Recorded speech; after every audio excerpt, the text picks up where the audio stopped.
Chapter 4. Getting comfortable with high performance. Success can be as frightening as failure. Begin preparing now for the new style and tempo of life that will come with success. Practice makes comfort. Forget perfect.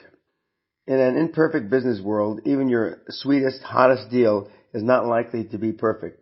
Frankly, I'm always suspicious of a deal that is too perfect. But before you can achieve super success, before you can run with the big dogs and track down the big deals, you have to be comfortable in the environment in which super success occurs.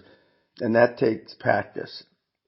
So let's talk about getting comfortable with the idea, the people, the setting, and the actions associated with high performance and super success. When I was starting out, I knew I was going to be successful. I knew it because I told myself that constantly.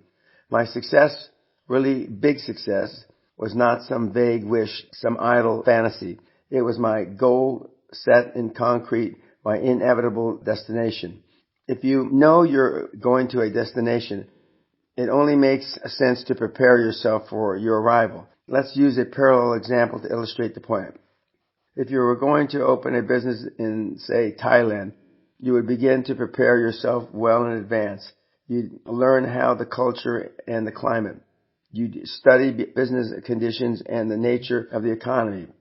You'd probably take language lessons and practice speaking some basic Thai. You'd find some Thai people and talk to them. You'd no doubt visit Thailand, getting every insight you could into how Thais think and what they value and how they do business. In other words, you'd be practicing your new life so that once you arrive, you'd be as comfortable as you'd always been there.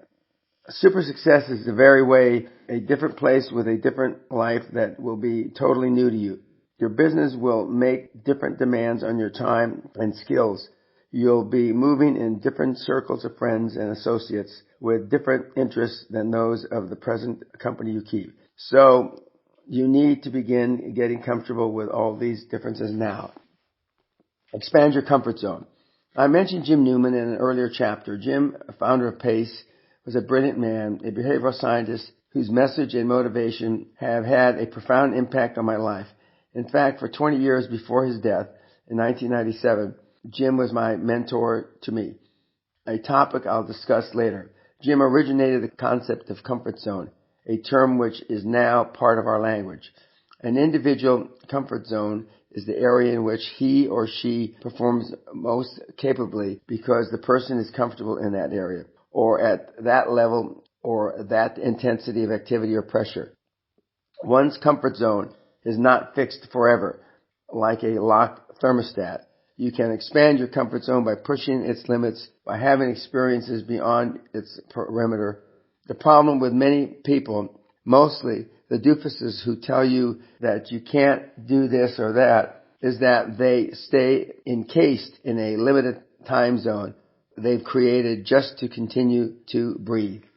Most Americans, for example, live in the same state, work at the same job, have the same friends, and take the same vacations all their lives. Their comfort zone is like a coffin in which they live until they die.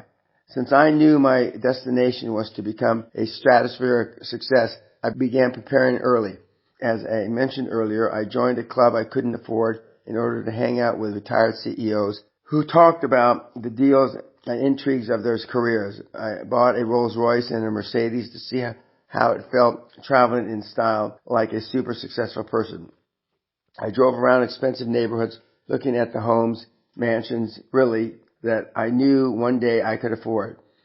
Because I realized that perception was reality, I bought the finest suits from the best tailors so that every first impression I made when I walked into an office was one of high performance individual who was comfortable with success.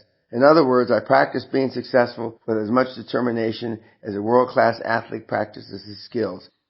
It's true, like a moth to the flame, money gravitates to those who know how to handle it with class.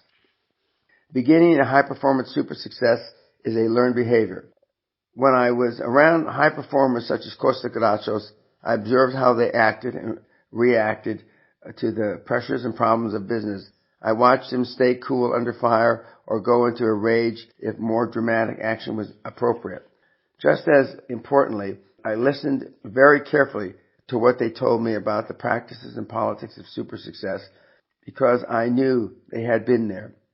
And when my time came, I was determined to be just as comfortable as they were in performing under incredible tension, in making hard, far-reaching decisions, in committing millions and ultimately hundreds of millions of dollars with a signature, or in handling high-wire negotiations without a net, without a blink. I saw how they earned their penthouse towers, stretch limos, and exclusive clubs, and I wanted to be comfortable with this side of super success as well. What are the alternatives to expanding your comfort zone? Boredom, anxiety, even fear, and the certain death of any growth potential for your company and most assuredly you. Have you ever seen fear in the eyes of an opponent or enemy? It could have been in a boxing ring or on the football field or even on the battlefield. You're face to face and you see his eyes flinch and dart around in terror and you say to yourself, I've got this son of a bitch. He's dead meat. In the boardroom, those eyes, those sweating palms, that second of hesitation tell an adversary to go for the kill. The doofus is setting with us, but he's not one of us. Rip his lungs out. Author's note.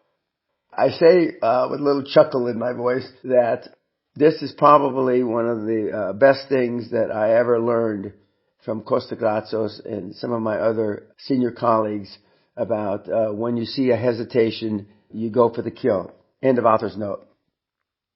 Even the trappings of super success can be intimidating. Have you ever seen some moron walk into a fine hotel or a gracious, well-appointed home and gawk around him? Golly, nice place you got here, he might say. This guy is an embarrassment because he's clearly out of his comfort zone. Here's my favorite comfort zone illustration. If I were to lay a 10-foot long 2x12 plank on the floor and put a pile of $1,000 bills at the other end and told you if you walked across the plank you could have the stack of money, you'd scamper across in a second, wouldn't you?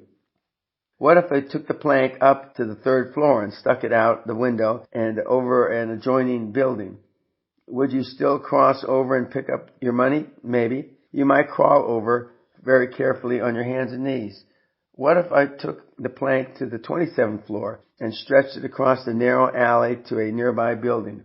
Hey, that's a long way down, you might say. You think I'm crazy? No, you're just out of your comfort zone. But suppose your darling child was over in the other building, and I dosed her with a gasoline and struck a match and told you to come out over that plank 27 stories up. You'd probably be right over with little hesitation because of instinctive parental love. The super successful operate in a different atmosphere than most. They're way up there, 100 stories high, in rare thin air, and they are quite comfortable. That's what you have to be able to do. Conduct business on the high plank without a blink of fear. And one way to do this is constantly to expose yourself to situations that by definition make you uncomfortable. You have to expand your comfort zone. Another and easier way to begin getting comfortable with high performance is through visualization. Clarify your vision. One of the best clarifiers is the written word. If you talk about an idea or a plan to a dozen people in the same room, you create a dozen impressions of your plan. But if you write it down, one plan exists for a dozen readers. Similarly, in order to clarify your vision in your own mind, write it on a piece of paper. The act of committing it to paper takes the ambiguity out of your idea. You see it before you, perhaps for the first time. Then tuck that piece of paper in your wallet and carry it with you day after day. It becomes as much a part of you as your driver's license or your health insurance card or your credit cards. John Gale wrote, if you don't think about the future, you won't have one. That's another way of saying that if you aim at nothing, you'll hit everything every time. But beyond thinking about it, you just must visualize the details of your future, not just the generalizations. Besides, you don't have to know how you're going to get there, but you need to know where you're going. On May 25, 1961, President Kennedy issued an incredible challenge based on his own vision. He said, "I believe that this nation should commit itself to achieving the goal before this decade is out of landing a man on the moon and returning him safely to Earth." At that time, NASA was a fledgling agency with an unimpressive launch success rate. The previous month, Yuri Gagarin had become the first space traveler to circle the Earth in orbit. Kennedy had no idea how the U.S. planned to land on the moon, but his vision illuminated the way, so that 8 years later, that vision was fulfilled. This, by the way, is also the best example I can cite for quantum leap thinking in macro management, but we'll discuss these concepts in later chapters. Focus so clearly that the day your vision becomes reality, you experience déjà vu, the distinct feeling you already had been there. On April 13, 1997, a good-natured 21-year-old kid in a red polo shirt stunned the world by winning the Masters tournament at Augusta, Georgia, with a record-breaking 18 under par. Everyone was surprised, but not Tiger Woods. He'd been visualizing the moment all his life. Earl Woods, his father, said, "He's been talking about winning the Masters since he was 5 years old." In his first on-camera interview, Tiger said he didn't have an acceptance speech prepared because he'd only visualized as far as the 18th hole of the final round. Years before Great Western moved into its suite of offices high above the Houston skyline, I visualized precisely how those offices would look. I step into the elevator that speeds me directly to the 17th floor of a downtown glass and steel business tower. I step out onto the Italian marble tile floor. I turn, and directly ahead of me is a great golden logo that reads GW. Underneath it sits a beautiful blonde receptionist. I turn left and walk down the long corridor at least 150 feet past the offices of associates until I reach the corner of the building. There, with the full glass walls on two sides, is my office, complete with a large mahogany desk, richly paneled walls, spacious conference room, library, bar, and executive lavatory. When the day came in 1987 and we opened our 44,000 square foot corporate headquarters in downtown Houston, I pushed an elevator button and the above sequence unfurled before me just as it had in my mind for all those years. As my shoes clicked across the cool Carrara marble toward the young blonde receptionist, I felt not so much a feeling of achievement as the one of closure, of touching the vision which had already been so real for so long. I knew it because I had visualized it down to the smallest detail. It was the fulfillment of a dream. It was coming home. Armando Garcia was a successful entrepreneur and recognized specialist in executive sales management long before we met. In August 1990, the company he founded, Arcrom Electronics, was cited by Hispanic Magazine as the fastest growing Hispanic-owned company in the country. But in the years that followed, Armando realized that his company could be doing better. In 2000, he attended the Castle Seminar. During that experience, I started Armando by telling him what he needed most to hear. We were all sitting there, remembers Armando, when Dan suddenly asked me quite loudly, "If you live in Silicon Valley, why aren't you a billionaire?" It was at that moment I realized that my set belief system would only allow me to go so far before slipping into idle mode. I suddenly realized I had to expand the system. Armando came away from the castle with an insight he needed to see his dreams ahead. Author's note. In recent years, I have stretched to the attendees of the Castle experience that it's very easy to go back to default. And I give them lessons and tips and exercises to keep them from going back to default when they go back to their old comfort zone. End of author's note. Another key lesson I brought home from the Castle was the need for laser focus, Armando said later. I immediately applied this lesson to sharpening our product mix and increased our sales by more than 30%. After he closed Arcom during the dot-com bust, Armando purchased a struggling software company called BottleSoft. He subsequently lost about $1 million and lots of sleep, but has since integrated another pennyism into the business, thinking, investigate before you invest. More recently, Armando has been practicing growth through acquisition with greater wisdom, prudence, and determination, and has purchased 2 companies to fuel the growth of his computer networking business, Dicard Networks. 5 credos of success. Since the late 70s, I've carried on my person what I call my 5 credos. It's the truth. Every month I copy them down on my day timer. They are an excellent framework for expanding and maintaining your comfort zone in a heady realm of super success. Number 1, yesterday's dreams are today's realities. This is another way of saying today's dreams are tomorrow's realities. Dreams come first, lighting and encouraging your imagination and gradually crystallizing to reality. Without dreams, you never progress. You never make any leaps, let alone a quantum leaps. Instead, you trudge through life, taking whatever chances come along. Like the song says in the musical South Pacific, if you don't have a dream, how are you going to make a dream come true? Number 2, seeing your dreams ahead of time now. This is a call to action. Don't just talk about dreaming, dream. Virtually everything I've accomplished of any consequence I visualized and dreamed of before it happened. So dream like me about a super successful business career filled with sweetheart deals, pride from the clutches of morons and their toady lawyers. Dream about a larger home in an exclusive gated community. Dream about a vacation to Tahiti. Take another look at the study a few years back in USA Today. They asked 1,500 readers what they daydreamed about when they were at work. 77% said they daydreamed about having sex with a coworker. 23% lied and said they didn't. 73% daydreamed about becoming CEO of their company, and 69% fantasized about they'd say to their boss the day they quit. The survey also found over a 12-month period, daydreams came true for the group a surprising 71% of the time. Why? Because the daydreamer had visualized it over and over and had willed that daydream come true.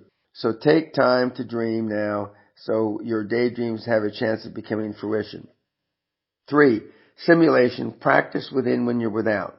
This goes back to practicing being super successful. Learn to think and act like a high-performance person you'll become, so you'll be ready to act when the doorway of opportunity opens. This is nothing new. These techniques have been used successfully around the world by individuals who become top executives, champion athletes, and even successful politicians. It's also been said that Bill Clinton practiced being president from the moment he met JFK at the White House as a high school student. Remember, I didn't say practice makes perfect. Who knows how long Hillary practiced? If your goal is to become chairman of the board, start by chairing a committee or activity. Whether it is in your civic club or church, volunteer to assume the responsibilities of position. Practice being the chairperson until you're finally appointed or elected. You discover quickly that when you want to work or want to take responsibilities in an organization, everyone moves gingerly out of the way so you can do it. You want the job? Be my guest. Life itself is like that. Most people don't seek more responsibility, more work, more success. They're humming along nicely at their own comfort level. Thank you, but they'll be glad to get out of the way if you want to hustle. In the early 70s, I volunteered to be in the board of directors of my California State University Northridge Alumni Association. I ultimately became chairman of a key committee. The experience of stepping up to the plate and practicing leadership and success was invaluable later in my career. 4, act as if there are no limits to your abilities. Once you draw the line and say, even to yourself, that's all I can do, after all, I'm only human, you have set artificial, arbitrary limits on yourself. Why sell yourself short? So many times I've pursued a course of action long after my associates have given up, and every time I've achieved more than I would have if I had just dropped when it seemed prudent to stop. Even now, as I write this book, I am planning a mega project which had been written off by everybody years ago. In fact, I plan to write another book devoted to can't do projects and call it You Can Do That. Author's note. I decided not to write that book, and end of author's note. This credo reminds me of an interview I was giving to the Financial Times in London, arguably the best financial newspaper in the world. I was asked how Great Western had been able to buck the energy depression to become the fastest growing energy company in the United States. I fired back without hesitation. We at Great Western created positive occurrences in our minds and acted as if we had no limits to our abilities. The reporter shrugged his shoulders and in the subsequent article reported me as saying, Great Western has no limits. Our stock price jumped 15% the next day. You see, when you act as if you have no limits to your abilities, it becomes a self-fulfilling prophecy. And remember, and like a moth to the flame, money gravitates to those who now know how to handle this class. Author's note, as I read this book again for my devotees and mentees, oil has broken $30 a barrel and sits in the $26, $27 range, and the financial markets are in collapse. I never thought I'd live to see the same type of collapse in oil price as I lived through in the 80s. End of the author's note. 5. Enthusiasm comes from the Greek word ethos, which means God within. Regardless of your beliefs, you have the ability to draw special power from deep within when you harness enthusiasm. Enthusiasm generates the passion, energy, and determination to succeed that are absolutely necessary to achieve high performance. You can't borrow enthusiasm, and your enthusiasm can't come from deep inside your business partner or your spouse. You must generate your own fire and carry its flame yourself. Ask yourself the question, have you ever known a successful person who wasn't enthusiastic? Remember, a man can succeed at almost anything for which he has unlimited enthusiasm.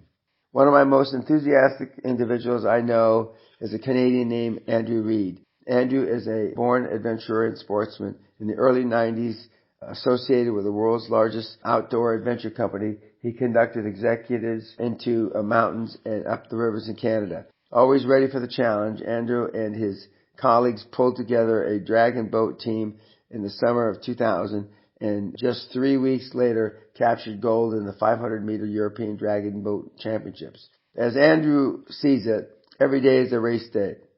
With that level of excitement, that quest for adventure driving his life, Andrew became one of the most successful graduates of the Castle Seminar. He writes, within a few months of taking the QLA, I had tripled my access to funding, made much bolder choices around growth, and helped turn my racing team into one of the fastest in the country.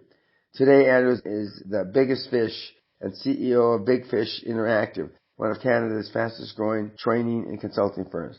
Aside from being super successful, Andrew is having the time of his life. Here is a part of a letter I recently received from him. I'm having a blast these days as I'm the high performance coach of several directors at international finance firms here in Canada.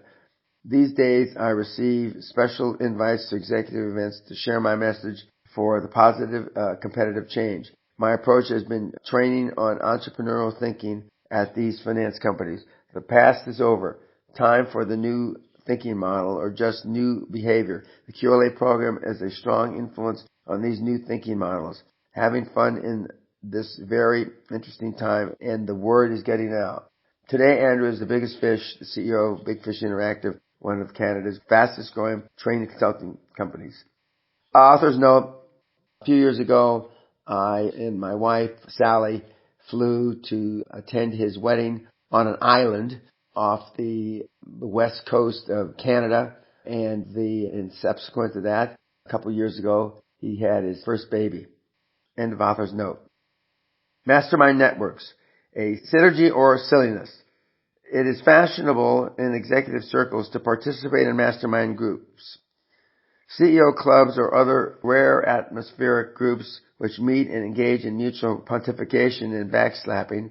Many executives I know have become involved in these networks with varying degrees of success, but no super successful individual I can think of has become involved. That may be because the really top performers, the Murdoch, Branson, Trump, Gates, are a species of lone hunters. They prowl and strike on their own counsel, not the consensus of peers. Besides, consensus decisions are almost always mirrored in conventional wisdom, which you know is what? Almost always wrong. Too often, what begins as a mastermind network evolves into a social group. The spouses and kids get acquainted, and what happens as a productive enterprise deteriorates into the cookouts and golf games. If that's what you want, fine, but it is not a mastermind network.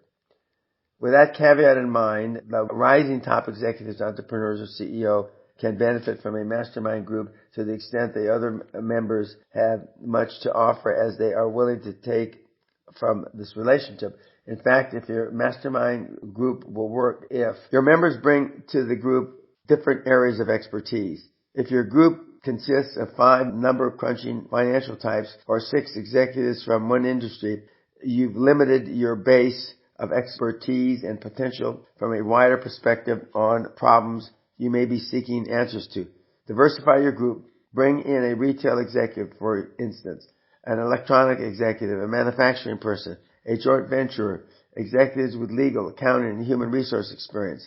The wider your pool of expertise, the deeper the well from which you draw valuable knowledge.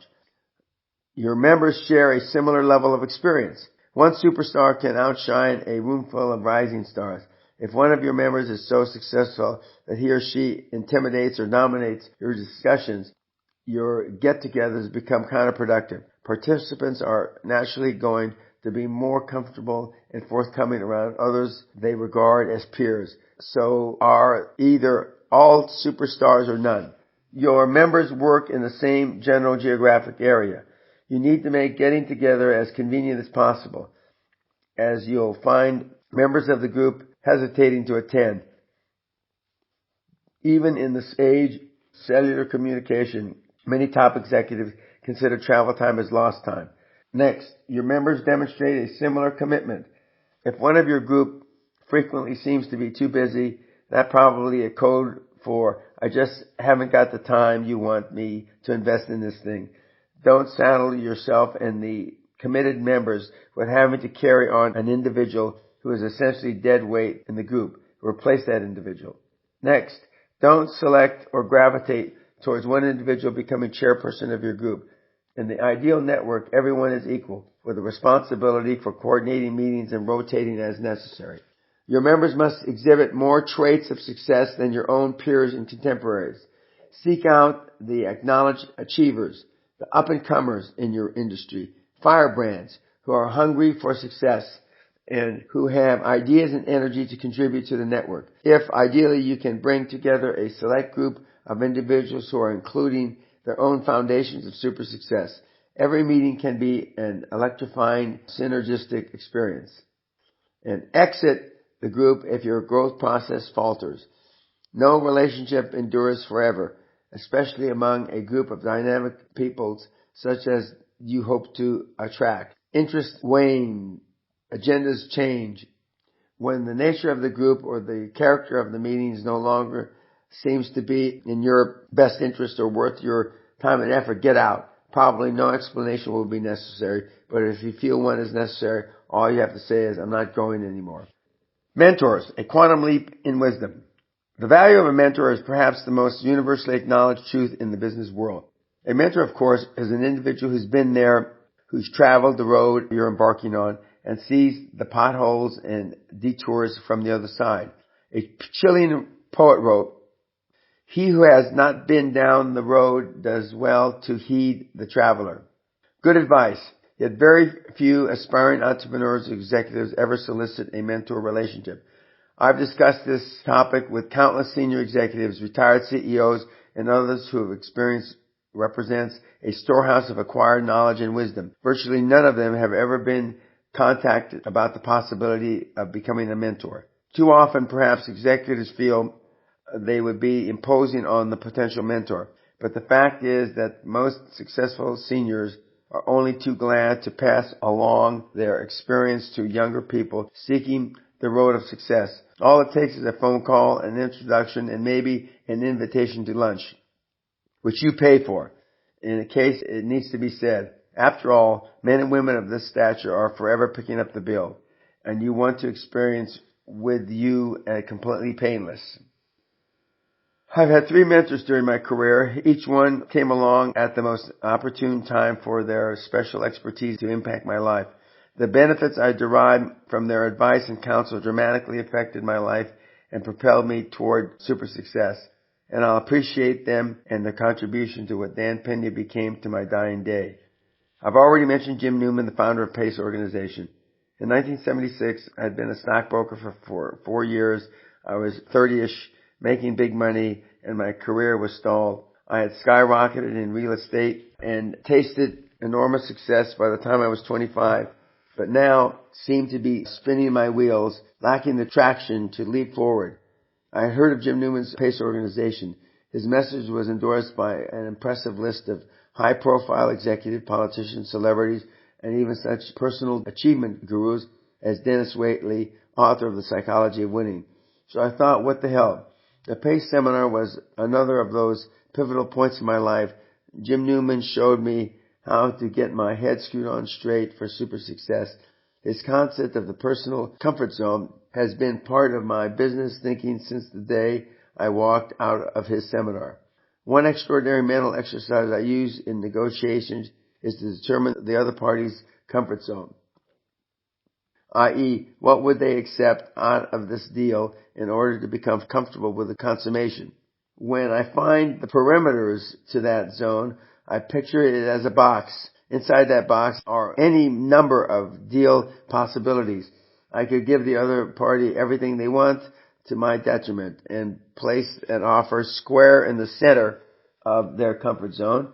That would be stupid for me to do, of course, but it would make them very happy.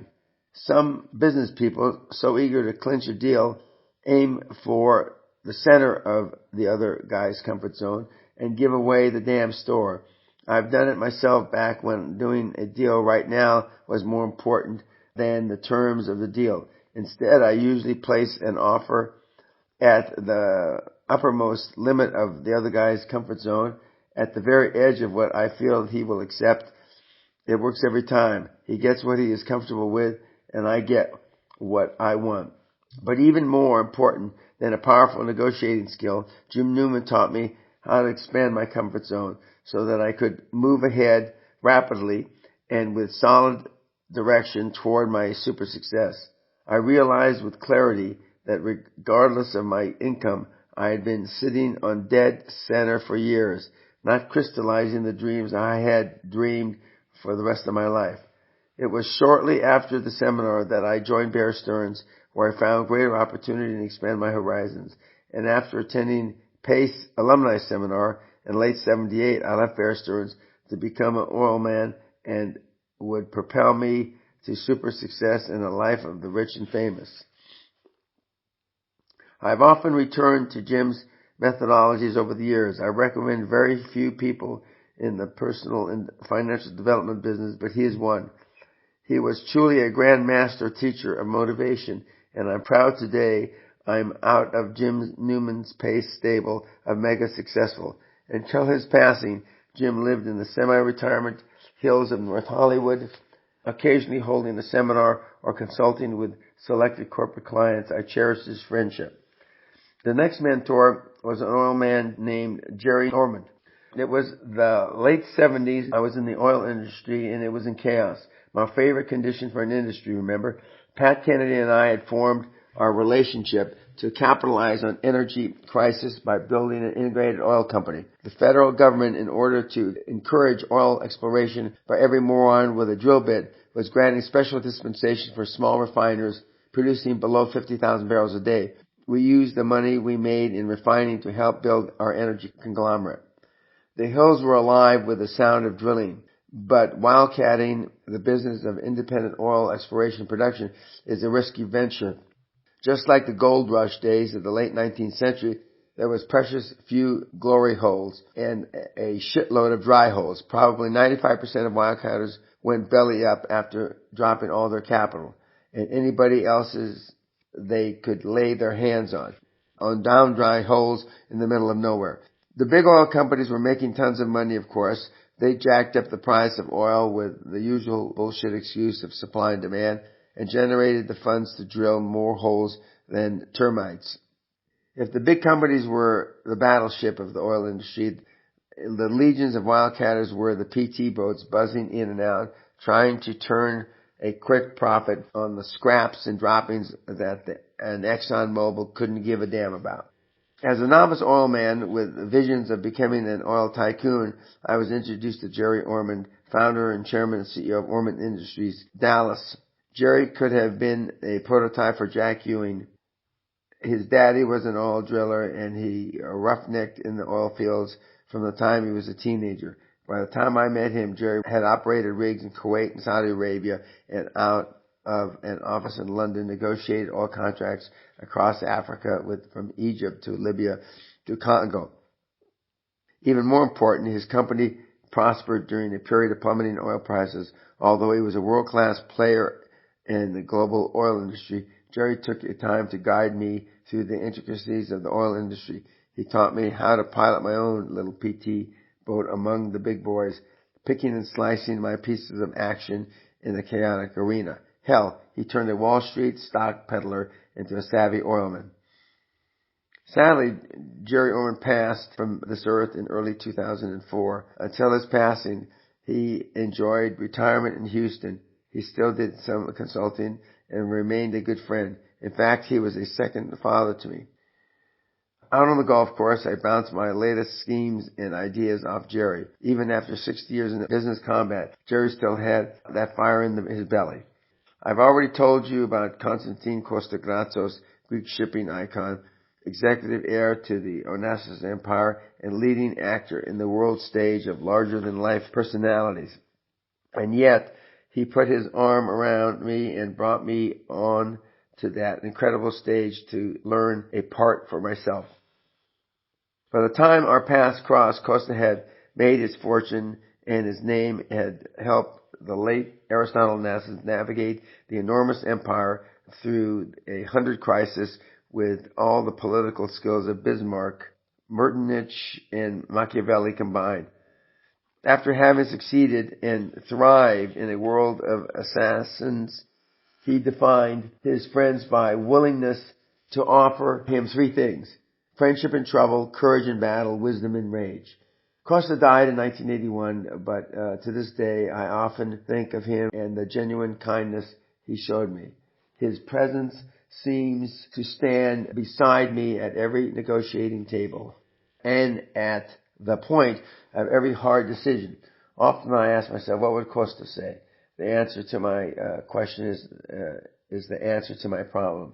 I told you what Aristotle and I did in this situation. I can hear him growl. Now just do it. Author's note.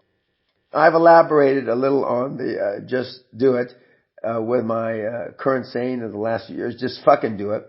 But it was a derivative of something that I learned for Costa, and he implemented with great Aristotle Onassis. End of author's note. I recommend several requisites for selecting a mentor. Choose an individual significantly more successful than you are, a person who has been there, done that, and can shed the wisdom of vastly more experience on your present problems and situation. Seek a senior person who you genuinely like and respect. Those are two different requirements. We all know people we respect for their success, but don't like as individuals. A close camaraderie can only develop through personal amicability. Your mentor should have achieved success in the same field or endeavor as your own, although this is not mandatory.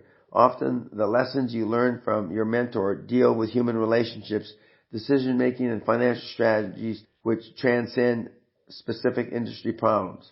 You and your mentor should share common interests beyond the business milieu. Some of the best advice I ever got was on the golf course. Mutual interests and pleasures provide a relaxed environment for you and your mentor to unwind and explore ideas. Minds often work most productively together when you allow them free run of a tennis game or out-of-the-office activity. Andrew Reed summed up the advantage of having a strong mentor. He concluded, you can't be the best, you're not learning from the best. Putting that thought in the terms of his own life, Andrew said, during the QLA course, I knew I had met the legitimate mentor who had been there and done that.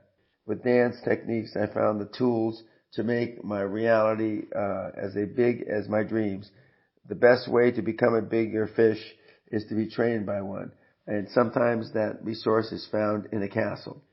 In summation, then, get comfortable with super success before you achieve it, by practicing to expand your comfort zone, clarify your vision without focusing on how you'll bring the vision to reality. Instead, focus on the details of how the reality will look and feel, and step towards clarification. Write down your vision and carry it with you so that it becomes part of your being. Consider participating in the Mastermind Network if you feel it meets acceptable criteria and you can benefit.